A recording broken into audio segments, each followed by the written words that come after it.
રાજકોટમાં રમત રમતા મોત થયું હોવાની ઘટના સામે આવી છે। ફૂટબોલ રમતા રમતા એક યુવાનનું મોત થયું છે। રમત દરમિયાન હાર્ટ એટેક આવતા યુવકનું મોત થયું છે। 21 વર્ષીય યુવકનું ફૂટબોલની રમતમાં હાર્ટ એટેકથી મોત થયું છે। મારવાડી કોલેજમાં ભણતા ઓડિશાના યુવકનું મોત થયું છે। વિવેક કુમાર નામના વિદ્યાર્થીનું હાર્ટ એટેકથી મોત થયું હોવાના સમાચાર આવી રહ્યા છે। 21 વર્ષીય યુવકનું હાર્ટ એટેકના કારણે મોત થયું છે।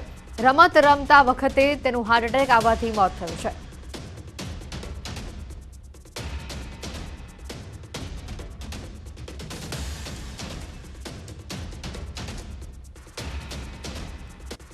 તો અન્ય આવા જ એક સમાચાર રાજકોટથી આવ્યા છે। ક્રિકેટની ચાલુ રમતે એક યુવકનું મોત થયું છે। ક્રિકેટ રમતા યુવકને અચાનક જ હાર્ટ એટેક આવ્યો। રેસકોર્સમાં મિત્રો સાથે તે ક્રિકેટ રમતો હતો।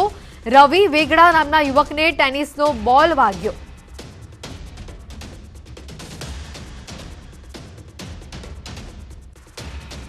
બંને દ્રશ્યો અમે આપ બતાવી રહ્યા છીએ। એક યુવાનનું મોત થયું ફૂટબોલ રમતી વખતે અને અન્ય એક યુવકનું મોત થયું છે ક્રિકેટ રમતા વખતે। રાજકોટની આ બે ઘટના સામે આવી છે। રમત રમતા મોત થયાની આ બંને ઘટના સામે આવી છે। પ્રથમ દ્રશ્યમાં જે યુવક બતાવી રહ્યા છે તેનું ફૂટબોલ રમતા વખતે મોત થયું અને અન્ય દ્રશ્યમાં જે બતાવી રહ્યા છે તેનું ક્રિકેટ રમતી વખતે મોત થયું। ટેનિસ બોલ વાગતા હાર્ટ એટેક આવ્યો અને તેનું મોત થયું।